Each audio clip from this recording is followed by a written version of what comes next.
Where's my pen?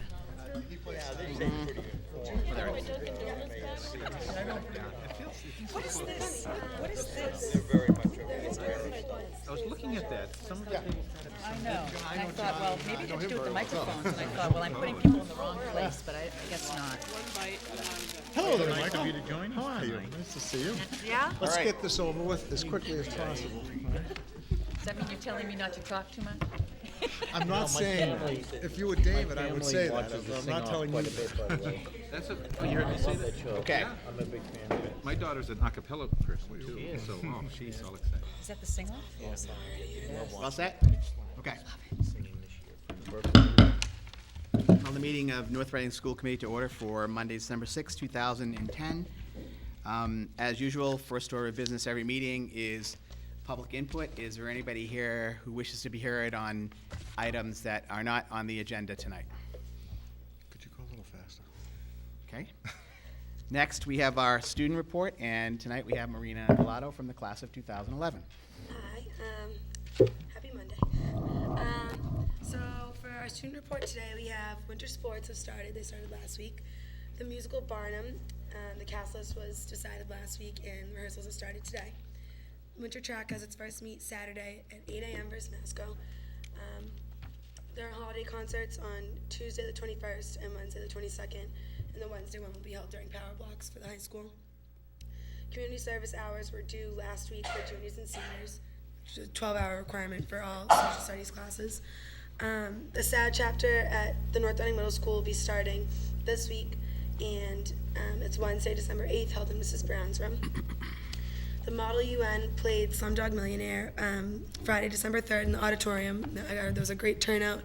About 40 kids went, which is really awesome. The juniors have their PSAT assembly Thursday in Power Block, and sophomores have theirs Friday during Power Block. The college financial night is Thursday in the auditorium for all seniors' parents. And seniors have started receiving early acceptance letters and early decision letters for colleges. Bridgewater State University, UNH, Drexel, and Holy Cross have been a few going around the rumor mill. And the theater class last Friday went to the North Shore Music Theater to see A Christmas Carol, and accounting went to Bentley for a conference. And for my student work, last Thursday in my AP Gov class, we had a mock, excuse my voice, I'm sick.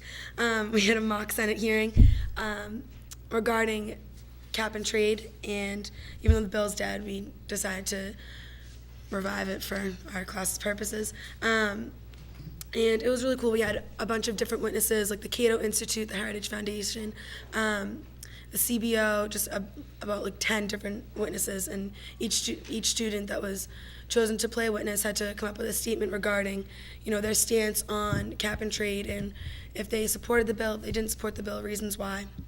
And then we had a bunch of different senators, mostly liberal senators, and then a few Republican ones. We had an independent from Vermont.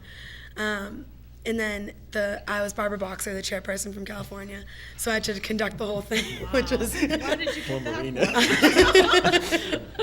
It was a stretch. It was a real big stretch. But I really enjoyed it. I thought it was really cool. We watched a snippet from the movie that Mr. Mack always quotes, "The state of Vermont does not apologize for its cheese. Thank you for smoking."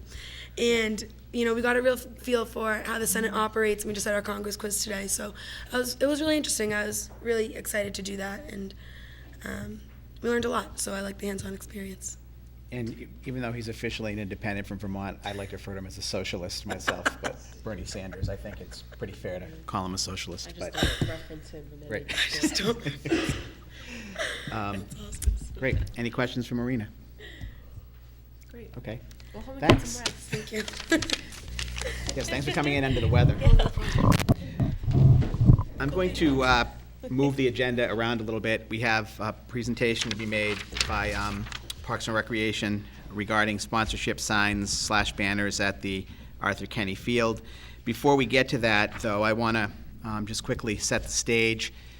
This issue has been floating around for about 9 months, I think, is a fair amount of time that we've been at it. And we spoke to Parks and Rec prior to this.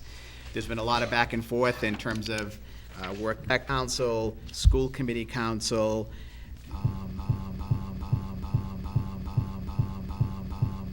to the subcommittee meeting and made a pre-night with additional they bring.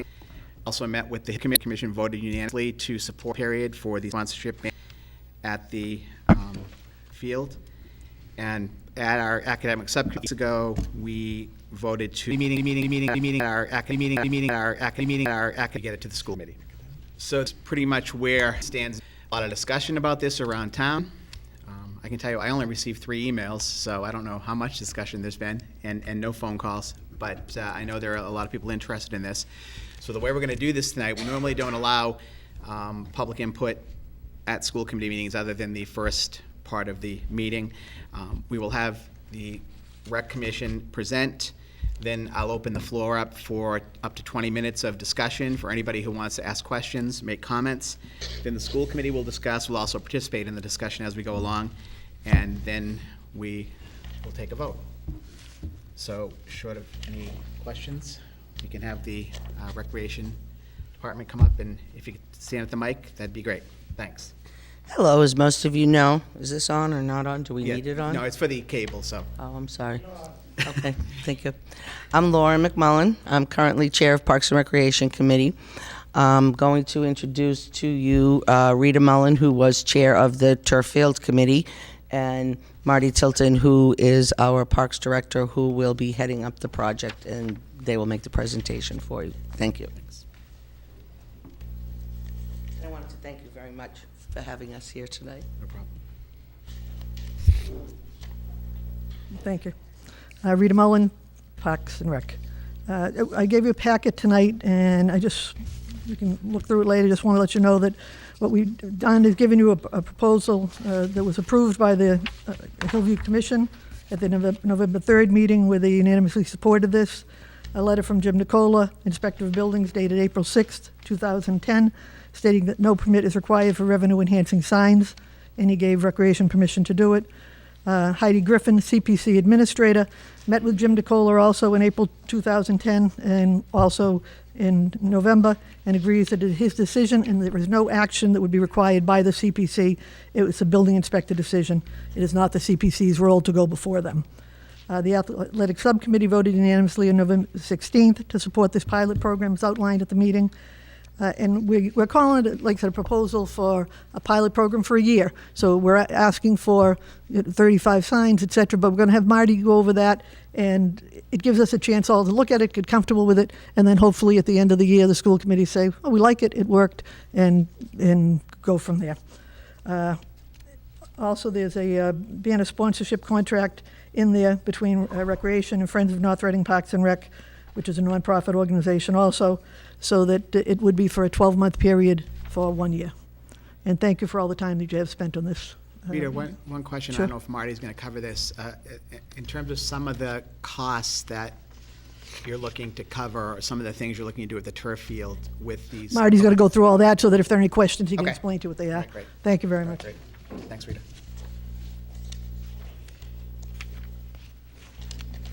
Marty Tilton, I'm the Parks Director, as you all know. How are you tonight? That's what I was getting right to. Let you all know the reason why we're doing this. There's a lot of projects at the field that need to be completed. We're very fortunate to have what we have, but there's a lot of things that need to be done moving forward to make the project complete. List of the projects that we have a 25-year maintenance plan for the lights. Now, this is very important because for the amount of money that it costs to have this, this warranty will cover for 25 years. They will be able to know if there's a problem with the lights. If there's a light out, the company's going to know it's out before we do. They'll come and fix it. We don't have the means to get up there and fix it. Also, along with that comes you're able to program and schedule the lights on a laptop computer, which would be immensely helpful because a lot of times we have different groups using the field now, security reasons, getting in, turning off, turning on the lights would be great improvement to it. Also, and that goes for $13,000. Another thing, lights for the practice field. When we They did the field over. There was the old lights there. 3 rows of them had to come down for the project. We want to replace those and get those in there so we can utilize that practice field for the fall sports. Another list on the list: perimeter fencing to do the perimeter fencing around the whole place. A lot of the fencing's old. We just tidy it up. Landscape, we want to put in more trees. That, you know, a lot of people were upset that the trees had to come down for reasons for the field's integrity.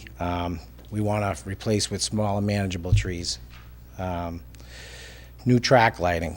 That allows us to put track lighting at a level where you don't have to light up the whole field. People can walk the track at night. Residents can walk the track at night. A new storage building. We're doing okay now, but we have those ugly storage tanks out there now. We'd like to have something more permanent and, you know, more aesthetically pleasing to the eye, because those are awful. The concession stand needs work. The area in front of the concession stand, we want to build out and put picnic tables out there, make more room so when these big events, everybody's not crowded in front of it. Signage around the field, there's another thing on the list. And another one is we're working on a project, a paver walkway between the Arthur Kenny Field and Frank Carey Park. That walkway going towards the entrance of the facility. That needs to be done. Looks horrendous. And we're working on a program now, a fundraiser, where you can buy bricks with your names on it, and that will hopefully that'll help raise money as well to facilitate that, and that'll spruce up that area. So parents out there, you're looking for a graduation present for your kids, it's a great idea to buy a brick. We brought down the price, so there's a special now. They were at 200, we got it down to 100 for 90 days, so get your orders in now. Also, one of the biggest things is this is new to all of us, this new artificial synthetic turf. The type of turf we got is so new that we really don't know how long it's going to last. I mean, we know we're safe to say 15 years, but down the road, 15, 20 years, at some point, the carpet's going to need to be replaced. So allowing us to do this and put certain money, a lot of money away each year, so we don't have to come back and we're looking at $500,000 down the road, we'll have the money to pay for it.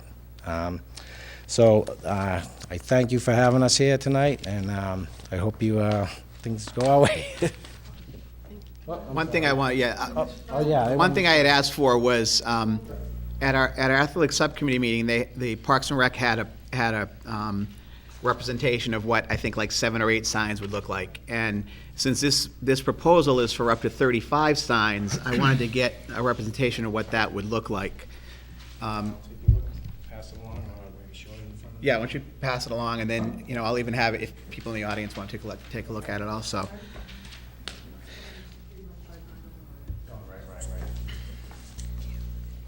They're passing around a Photoshop of the front of the bleachers that you can see. Our proposal is to put, there's room enough for 50 banners, but we want to put only 35. And we're going to space them out with North Reading Hornet logos, and they're 3x5, and vinyl banners that you see on the front of the fences now for other events. The law is no bigger than 16 square foot. We're going by 3x5. It just allows it to sit better, fits in there nicer, and that's the plan. Great. Do you have anything else, Rita or Lauren? Do you have any questions of me? Call them up. Jerry? Marty, you said you had space for 50. Are there actually 50 blocks underneath the grandstand